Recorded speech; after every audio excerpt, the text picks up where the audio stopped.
Carolina's landscape stretches from the misty peaks of the Blue Ridge Mountains to the harsh marshes of the Outer Banks.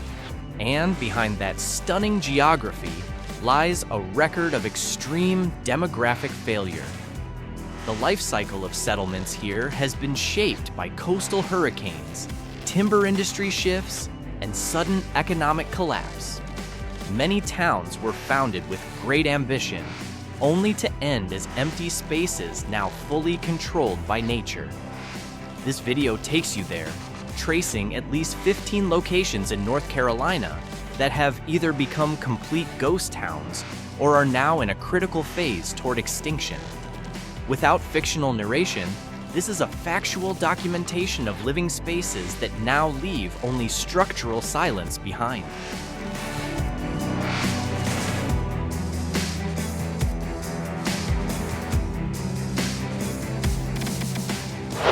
Have you ever heard of Portsmouth Village? Isolated on a sandy island within the Outer Banks, it was founded in 1753 as a vital deep-water maritime transfer port for colonial trade. For a century, this place was a busy coastal economic center with hundreds of residents, customs facilities, and dense maritime activity. Portsmouth's life collapsed when the Hatteras hurricane struck the region in 1846, changing the coastal topography and opening new shipping routes that made Portsmouth's harbor useless. Its residents slowly migrated away until the last person left the island in 1971. Today, Portsmouth is managed by the National Park Service and offers one of the best ghost town visuals on the East Coast.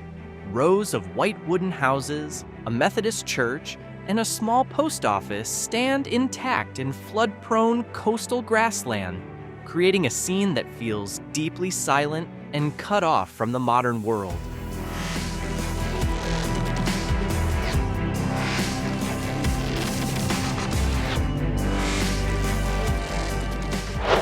Leaving Portsmouth's sea winds for inland Burke County, we find Henry River Mill Village. This complex was a self-contained textile mill town, built in 1905 around the Henry River. The entire economic and social life of hundreds of workers was controlled by the mill owner through company housing, a company store, and town facilities. The main textile mill closed in the 1960s after the local textile market collapsed, and the surrounding houses were fully emptied by the early 2000s. Henry River's visual uniqueness comes from 21 uniform wooden worker houses standing in a row, now weathered, with rusting tin roofs and wild vegetation around them. The site was used as District 12 in the Hunger Games, proving how clearly its abandoned old structures read on camera as post-industrial poverty.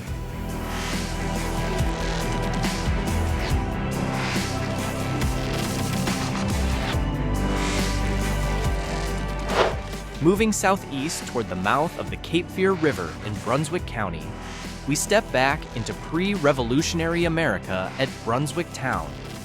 Founded in 1726, this town was once a major colonial port and the de facto capital for North Carolina's royal governor, serving as an export center for tar and timber products.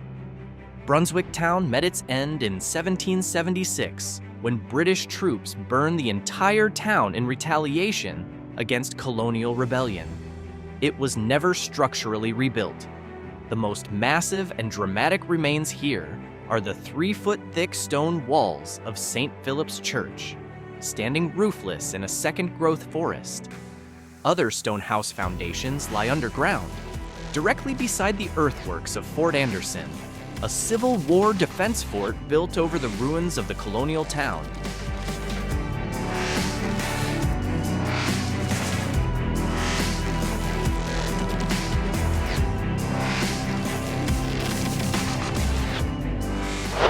From colonial history on the coast, we now step into the steep mountain region of Caldwell County.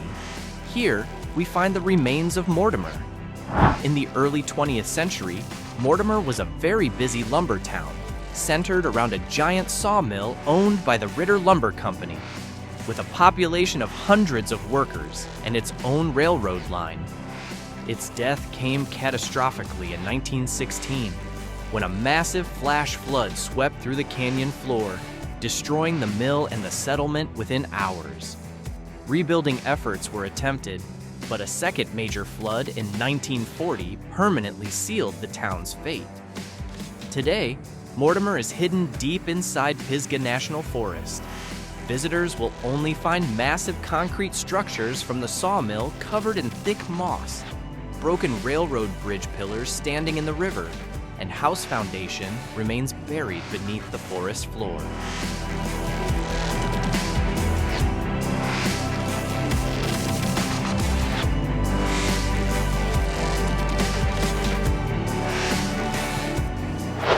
Returning to the Core Bank shoreline in Carteret County, Cape Lookout Village stands as a monument to the struggle of a maritime community.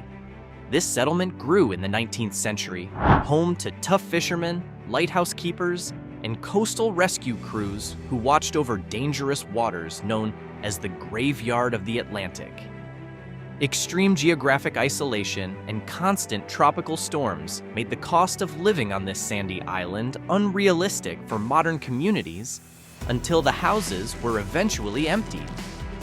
Cape Lookout Village's visual condition is defined by rows of empty wooden beach cottages in early coastal architecture, with walls whitened by sea salt corrosion and wind. Beneath the shadow of the diamond-patterned Cape Lookout Lighthouse, these empty homes look fragile amid the sand and constant ocean waves that continue to erode the island.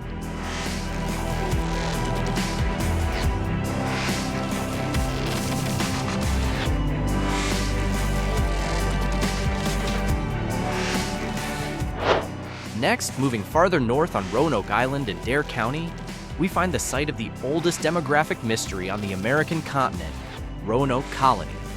Founded in 1587 by Sir Walter Raleigh, this was England's first attempt to establish a permanent settlement in the New World, inhabited by 115 men, women, and children. The town became a ghost town in the most radical way in 1590, when a supply ship from England returned to the island and found the entire settlement completely empty, with no signs of battle. The only clue left behind was the word Croatoan carved into a wooden post. Physically, the original 16th century wooden buildings have long disappeared without a trace, but Fort Raleigh National Historic Site presents visuals of reconstructed earthwork defenses and dense coastal forest, often covered in thick fog, strongly supporting the atmosphere of a civilization vanishing without a trace.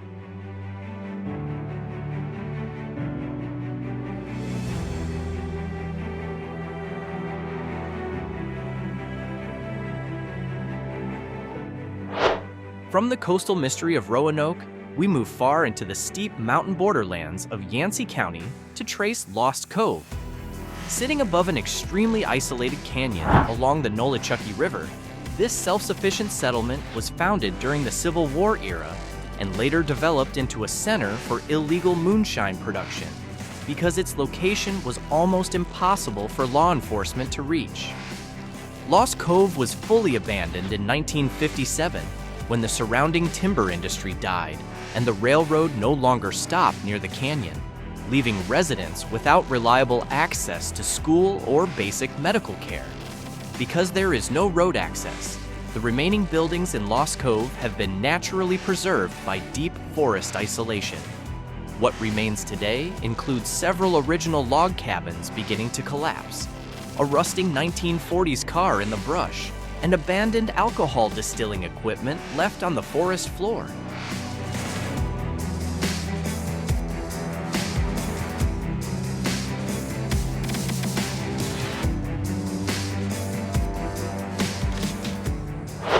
Next, moving into the western side of Great Smoky Mountains National Park in Haywood County, we arrive in the Cataloochee Valley. Before the 1930s, this area was one of the most prosperous and densely settled farming communities in the mountains of North Carolina, home to more than 1,200 people who managed apple orchards, livestock farms, and self-sufficient social facilities. Cataloochee's death was planned administratively when the federal government began buying all the land in the valley to establish the national park, forcing hundreds of farming families to leave their ancestral land. Unlike mining ghost towns that collapsed into ruins, Cataloochee's buildings are preserved in a static condition by the National Park Service. The valley's visuals are deeply dramatic. The white-painted Palmer Chapel standing empty near the forest, a one-room schoolhouse with dusty original wooden desks, and raised Appalachian-style homes surrounded by thick mountain fog.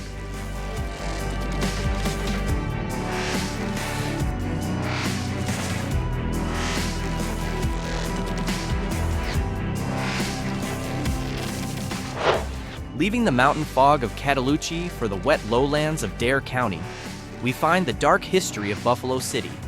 This town slowly collapsed through a combination of the lumber industry's death, the repeal of prohibition, and outbreaks of swamp-borne disease until it was fully abandoned in the 1950s.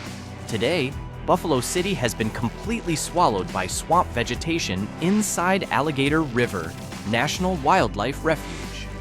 Founded in 1888 by a lumber company, this place once grew into the largest town in the area, with thousands of timber workers. When the cedar supply ran out, the town shifted into becoming one of North Carolina's biggest producers of illegal liquor during the Prohibition era.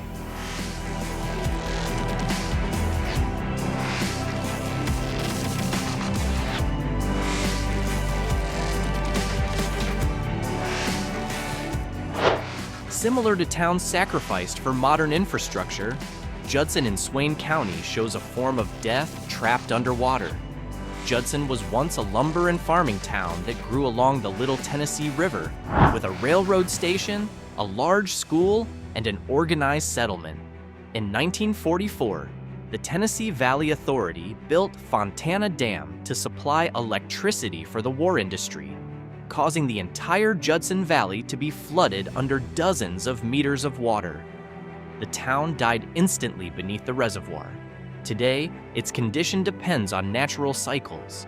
Most of the time, the town's location is only visible as the calm, wide surface of Fontana Lake. But during extreme dry seasons, when the lake level drops sharply, the remains of large concrete stone bridges, house foundations, and cracked old asphalt roads reappear, revealing the skeleton of a town destroyed by water.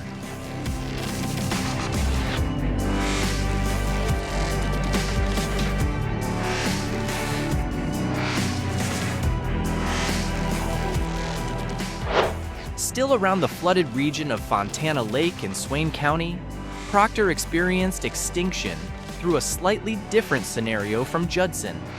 Proctor was a company town for Ritter Lumber Company, which operated a highly modern wood processing facility in the early 20th century. Although Proctor's physical town site was not fully submerged by the dam water, the rising level of Fontana Lake cut off its only railroad and road access to the outside world. Without transportation, the entire population was forced to leave. Today, Proctor is extremely isolated, reachable only by hiking for many miles or crossing the lake by boat. Its strongest landmark is a massive red brick building, dozens of feet tall, standing alone in the dense forest.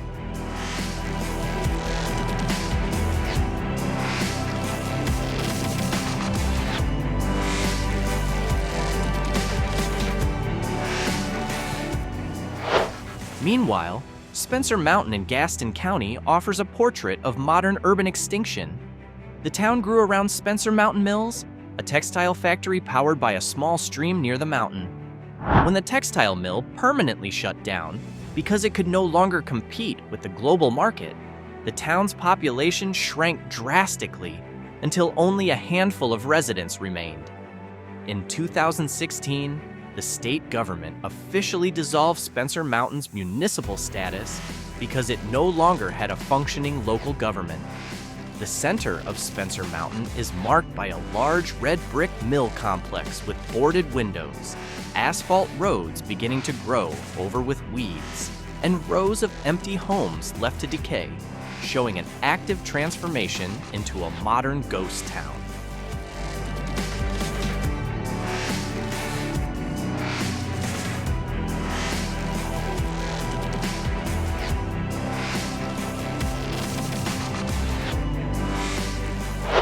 The next town is a little different. Maggie Valley is not a dead town in the literal sense, but at one point within it, there is a tourism anomaly with a surreal and eerie visual presence. Ghost Town in the sky. This is not an actual historic ghost town, but a Wild West themed amusement park built in 1961 on a mountaintop 4,600 feet high, accessed by chairlift. The park permanently closed in the 2000s because of mechanical safety problems and financial bankruptcy. As you can see, the place feels deeply unsettling. Rows of fake storefronts, a sheriff's office, saloons, and cowboy-style gallows stand empty on a mountaintop, often surrounded by white clouds. Rusting steel roller coaster tracks curve around the mountain cliffs, creating a strange visual contrast between a former place of cheerful recreation and absolute silence above the clouds.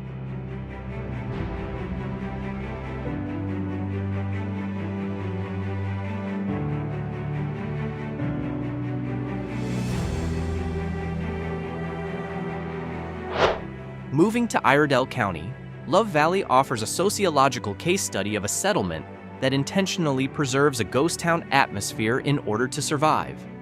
Founded in 1954 by Andy Barker, this small town was deliberately designed to resemble a 19th century Wild West town, where local rules strictly prohibit motor vehicles inside town limits. Although it is officially still inhabited by a small ranching community, Love Valley outside festival days looks extremely quiet and almost dead. The main street is completely dirt and sand, with no asphalt, crossed only by residents riding horses. Rows of wooden buildings with classic front porch architecture, empty horse hitching posts, and the silence of its roads create a powerful visual impression of a settlement that refuses to synchronize with modern progress.